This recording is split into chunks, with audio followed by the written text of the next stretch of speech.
Hey, fellow golfer. Welcome back to another episode of the Scratch Golfer's Mindset Podcast. I'm your host, Paul Salter, the Golf Hypnotherapist, and I am incredibly grateful that you are here, and I'm ready to rock and roll. I hope you are too.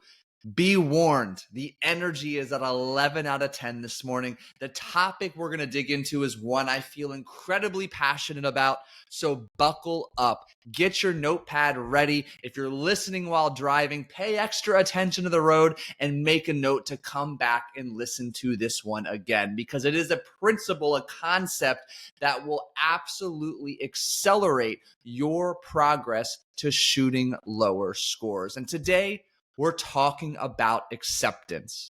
And before I dive in, I just want to say, hey, welcome.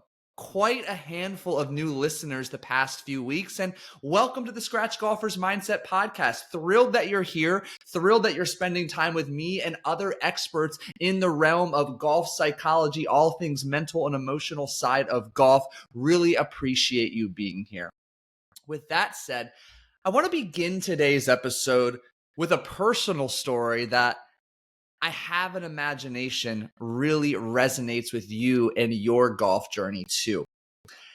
In the past month, there have been several rounds where I have led off the round with a double, or to be frank, several triple bogeys. And it's almost as if from the very first hole, I have come to a fork in the road. I have had these moments where I have gone on to shoot a 104, a 105, even a 109 and 112, which is really hard to say out loud. I've also, however, started with a double or triple bogey and gone on to shoot a 48 or a 47 on 9, gone on to shoot both a 98 and a 97. And what's the key difference between these two paths that, to be frank, have both been well-traveled? The difference has been acceptance. And I want you to allow your mind to drift for a moment and imagine the most recent round where you started with a bogey, a double, a triple, something well below your expectations and potential, something that was not a great start to say the least. And just really take a moment to reflect. Did this hole set the tone for the day and be the catalyst for a poor round of frustration, inconsistency, and just fucking anger? Or were you able to shake it off, reset, refocus, accept the hole, the shot, the mistake, the OB, and move on? Acceptance in this scenario means acknowledging the rough start, the poor hole, the mistake, the poor outcome, without letting it dictate the remainder of your round. And acceptance, let's be frank, it's incredibly simple. The concept is simple, and we're going to deconstruct it and make it simpler. It's not necessarily easy. So my goal in the remainder of this podcast, and as you'll see in tomorrow's edition of the weekly More Pars Than Bogeys newsletter, is about distilling acceptance in a way that is simple to begin practicing and easier to begin implementing. And I think the best place to do this is to begin with defining this word acceptance. So to me, and for our purposes today, acceptance is the practice of acknowledging and allowing your thoughts, your feelings, or outcomes you experience, good or bad, without resisting or changing them. Again, acceptance is acknowledging and accepting your thoughts, feelings, or outcomes without resisting or trying to change them. It means facing reality and moving forward without judgment, without emotional attachment to what just happened. And achieving a state of acceptance allows you to stay calm, focused, and resilient regardless of the outcome that just took place. So let's get a bit more practical. On the golf course, acceptance means acknowledging reality. Whether you hit a bad shot, you're victim to a bad bounce, acceptance just means recognizing it happened without dwelling on it. Acceptance means letting go of control. Oof, I struggle with this one. And in this context, you and I both know we can't control everything on the course, from the weather to the course conditions, our playing partners, the bad breaks we all encounter. What we can control, however, is our response. And a quick but relatable side note, the primary goal I have with every single client I work with is helping them to shift from a state of unconscious reaction to a state of conscious response. The latter invites pause, intention, and a choice to create a new neural pathway, a new belief, a new emotion, a new behavior that's aligned with the next best version of themselves they're trying to become. So again, we're all seeking to shift from unconscious reaction to unlearn those outdated automated responses and instead quickly shift to a place of conscious response, which invites in pause, intention, and a sense of control. Circling back, again, in practical terms, acceptance also means staying present, keeping your focus on the current shot and not dwelling on past mistakes or letting your mind wander to potential future outcomes. And in practical terms, acceptance means building both emotional and mental resilience. And the way to think about that is when we begin accepting mistakes, poor shots, and negative outcomes, we begin to build the collective skill set and emotional resiliency to recover faster and move forward. So, the most common example you and I can both relate to is we hit a bad shot into the rough. Instead of getting frustrated, we accept the result. We take a deep breath and we calmly focus on resetting and refocusing before our next shot. And let's be frank, when we talk about fairways hit, you and I, even me early in my golf career, can still hit a green in regulation if our tee box shot ends up in the rough. We can still make par, even birdie, after a poor shot. Only if we accept that shot has happened, we leave it in the past and we move forward to be focused in the present moment. So acceptance allows us and empowers us to stay focused on what we can control. But let me be clear. Acceptance does not mean lowering expectations or being passive.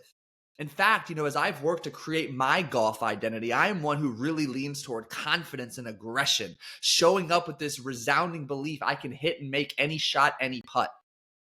So acceptance doesn't mean passivity or timidness. It's about staying mentally engaged and confident in your ability to recover and perform regardless of what the game, the round, the hole throws at you. And a state of acceptance allows you to focus on executing the best shot possible in any situation, which leads to more consistency and, of course, better results over time. Now, we can't have a well-rounded discussion on the concept of acceptance without acknowledging and discussing its enemy, its opposite. The antithesis of acceptance is avoidance. And avoidance occurs when you deny, suppress, or escape these unpleasant feelings, thoughts, or situations. I would also say you repress, cope, or numb. Hello, opening up sixth beer of the round and you're only on the fourth hole. So on the course, again, aside from the joking example, which maybe is relatable to you of cracking open another cold one, this might look like pushing away negative emotions, trying to repress them, ignore them, hide from them. And all that really does is create tension, create tightness, frustration. And you and I both know that this tension, this tightness is the antithesis of that fluid swing we've poured so much time and you've poured so much money into developing. It can be gone in the blink of an eye, feeling as if you have never swung a golf club before if there is too much tension and tightness present. And that is a byproduct from trying to avoid or repress the negative feelings that come up with having to traverse difficulty, challenge, and poor outcomes. So in practical terms, what does this avoidance look like during a round of golf? First and foremost, it might be denying reality, refusing to acknowledge it was a bad shot or a mistake, and just letting the frustration linger and fester. And again, It's suppressing emotion. It's trying to bury that frustration or anger, which eventually, inevitably leads to that blow up, the tossing of the club, the snapping of the club, or all of a sudden the triple bogey or the snowman that ends up on your scorecard. Avoidance looks like avoiding discomfort. And this is important to note because when we avoid discomfort, this stifles our growth. Growth occurs just outside our comfort zone. There's going to be adversity that demands resiliency and strength and patience and presence and intention throughout every single round, maybe even most holes on the golf course. You need to reframe your relationship, your experience with this discomfort, because when done so appropriately, it becomes a catalyst for your growth. And ultimately, too, avoidance can lead to compounding mistakes. It leads to rash decisions, poor shot selection, mental breakdowns, emotional blow-ups, blow-up holes, and more snowmen littered across the scorecard. So again, a very common example is hitting a bad shot, immediately having that unconscious reaction of anger, trying to convince ourselves it's not a big deal, it's not a big deal. But instead of just moving forward and accepting the shot, we get so stuck in this negative thought loop, this negative self-talk. It's not a big deal. We're ruminating. We're so angry at ourselves. We're way better than that. How could that happen? Fuck this game. And the tension builds.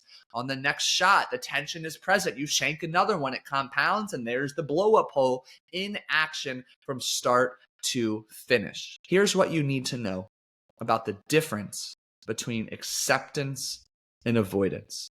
Acceptance helps you face and deal with what happens on the course, good or bad, with a clear mind, a state of equanimity, just this clarity, this neutrality.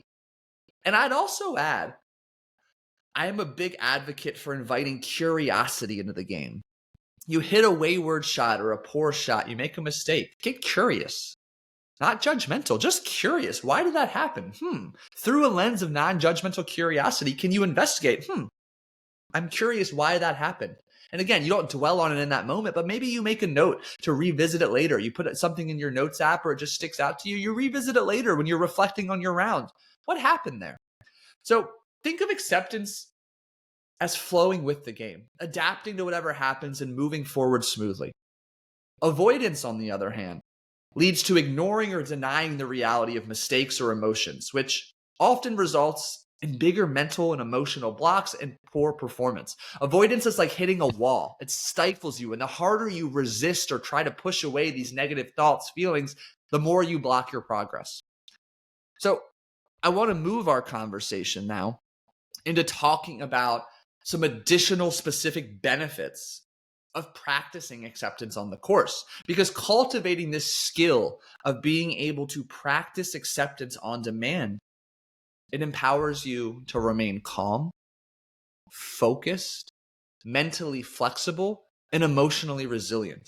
Let me expand upon that with a few more examples. So first and foremost, acceptance reduces both stress and overthinking. And again, let me be very clear here. Acceptance doesn't mean giving up or lowering expectations. And I want to make this very clear. It doesn't mean when after the front nine and you are 8 to 10 strokes over your usual, just having a horrendous day, you give up and throw in the towel and accept it's a shit day. It's one shot at a time. Can you go have your best round of 9 ever? You absolutely could with the right mindset and the ability, the skills to harness intention, presence, and focus to move forward one shot at a time.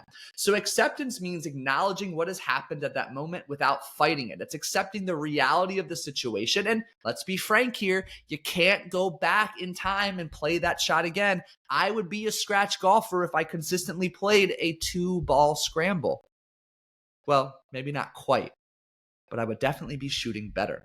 So when you remain hung up on a shot, wondering, questioning why, cursing the golf gods, cursing yourself, you're just wasting energy. You're losing focus, quickly turning up the volume of your emotional brain, which distracts you, moves you further away from playing to your potential. So by practicing acceptance, you reduce stress and you avoid spiraling into frustration. Thus, you're able to stay calm and focused. Second big benefit, acceptance improves your mental resiliency. Acceptance teaches you, I would argue it forces you to handle disappointment without letting it negatively affect your performance. When you learn to accept things beyond your control, you learn to redirect your focus and your energy on those elements of the game you can control, like your attitude, your effort, and your presence for the next shot. Number 3, acceptance builds emotional control, emotional resiliency. Golf is an emotional game. I mean, let's just call it what it is. It's very easy to get frustrated after a poor shot or a series of mistakes. But when you learn to accept that mistakes, poor shots, negative outcomes are part of the game, when you learn to accept that golf is not a game of perfect, you learn to better regulate your emotions. Therefore, you're able to remain calm and clear. This leads to better decision making, improved focus, and more enjoyment on the course. Number 4, acceptance increases confidence. And I want you to listen to this very carefully. When you stop fighting, resisting, avoiding elements beyond your control, you begin to build confidence in your ability to handle adversity. Confidence comes not from perfection, but from knowing that no matter what happens, you can recover and play the next shot to the best of your ability. I'm going to share that one more time. Confidence comes not from perfection, but from knowing that no matter what happens, you can recover and play the next shot to the best of your ability. This mindset shift helps you feel more in control of your game, which dramatically increases the chances of shooting a lower score and playing to your potential. The 5th benefit, acceptance. It helps you get back to the reason you started playing the game. It's enjoyable. Acceptance enhances enjoyment of the game. If you're stuck in your head, you're ruminating over past mistakes, and ultimately you're stuck there, you're not in the present moment, and the enjoyment of the game quickly fades. So acceptance lets you quickly find that enjoyment again, even when you're not playing your best. And this allows you to play more freely, to play instinctively, which more often than not leads to beginning to play better, experience better results, and lo and behold, find more enjoyment in the game. Acceptance, acceptance, acceptance. That is the theme here. We've got to accept, like, the past is in the past. Whatever happened, happened. So through a lens of non-judgmental curiosity, how can we quickly get curious about why and what happened? Accept it, like passionately accept it, and move forward. So I wanted to go one step further. In preparing to write this newsletter and to record this podcast, I did a little digging into some of the research, the literature of peak performance in high achievers around the term, the practice, the concept of acceptance. And one element I knew, which I quickly was reminded of, is there's an entire field of behavior change psychology dedicated to this concept of acceptance. And that's known as literally acceptance and commitment therapy. And acceptance and commitment therapy, or ACT, emphasizes the importance, get this, of accepting thoughts, feelings, and experiences rather than fighting them. Like, again, there's literally an entire branch of change framework psychology rooted in the power and necessity of acceptance. In the context of golf, this means accepting mistakes, bad shots, negative emotions without letting them derail your performance. And research shows that athletes who practice acceptance, get this, perform better because they avoid getting stuck in unproductive thought patterns and emotional spirals. They stay focused on the present moment, which you and I both know improves consistency and results. Beyond acceptance and commitment therapy, I wanted to share a couple other key points that the research continues to show benefit you, me, every high performer out there by practicing acceptance. So multiple studies on the overall, kind of umbrella term of mindfulness suggest that acceptance is closely tied to achieving flow states. And remember, those flow states are characterized by high levels of focus, enjoyment, and performance. It's when all of a sudden we realize we've already played 7 holes, and it's like, holy shit, that time flew by. Yet every individual moment was so slow and sensory rich, vivid, and present. By practicing acceptance, you find more flow. You can let go of distractions and maintain concentration on your shot, the hole, and the round.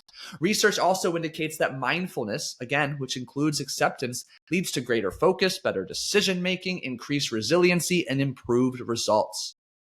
Another key consistent finding is that acceptance helps high performers manage emotions like frustration, anger, and disappointment.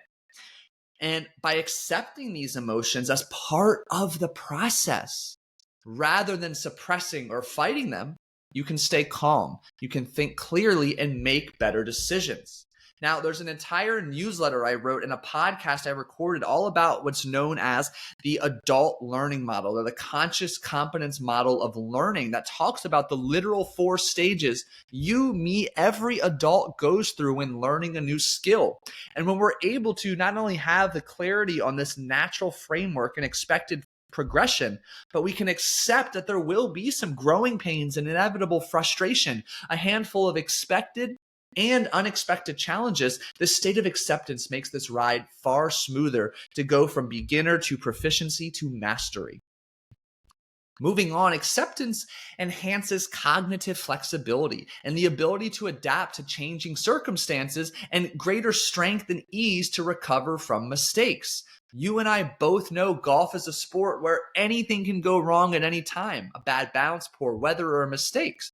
Acceptance allows us to let go of this need to be perfect, adjust on the fly, and make better decisions to play better golf. Acceptance has been linked to increased levels of resiliency and grit. Research shows that individuals who accept setbacks, failures, and mistakes without internalizing them. Really important here, detaching our self-worth from our scores, our shots, our rounds. Without internalizing them as reflections of their self-worth, are more likely to persevere through challenges and stay committed to their goals. And lastly, I found this finding really, really interesting. Research suggests that self-compassion is an important psychological factor that accompanies acceptance. Research shows that athletes who practice self-compassion, who speak kindly to themselves, accept mistakes without harsh criticism, are more likely to improve and perform better over time. By accepting these mistakes as part of the learning process and treating themselves kindly, they remain motivated, avoid the burnout that comes from constant self-criticism. Are you accepting what it is I'm sharing with you? Accepting the truth, the power, the simplicity, the peace, the state of calm and presence that comes with acceptance. So how can we begin to tangibly apply what it is we've discussed in today's episode? Hopefully at this point, you're very well versed and more keenly aware than ever before of the power of acceptance. What does that look like practically? How can we begin practicing acceptance on the golf course and in our everyday lives? I mean, first and foremost, you've heard me mention this numerous times. I've spoken about it. I've written about it. There's so much power in the breath. The breath is your tool, if you're a visual person, to turn down the dial of the emotional volume of your brain, to turn up the dial of the logical, critical, rational aspect of your brain, which allows you to be clear, focused, calm, present, and intentional. So using the power of our breath, developing a breath work practice on a daily basis, using any one of the 5 emotional reset breath practices I've shared in a recent edition of the More Pars Than Bogeys newsletter is a great way to beginning to fine-tune the skill of being able to cultivate presence on demand. That's important because after a bad shot or a mistake, the mind wants to wander and ruminate and remain stuck. If you can implement a quick, rapid reset breath, suddenly you're garnering presence in that particular moment. And instead of unconsciously reacting, you are consciously responding to move forward, accept what happened, and go onward. There's the practical tip and reminder that never gets old: one shot at a time. One shot at a time, focusing on one shot at a time. And again, my best recommendation for this is to move forward after a negative outcome or poor shot is take 10 seconds to non-judgmentally and curiously explore, why did that happen? That's interesting. I just sliced that. I just shanked that. I just topped that.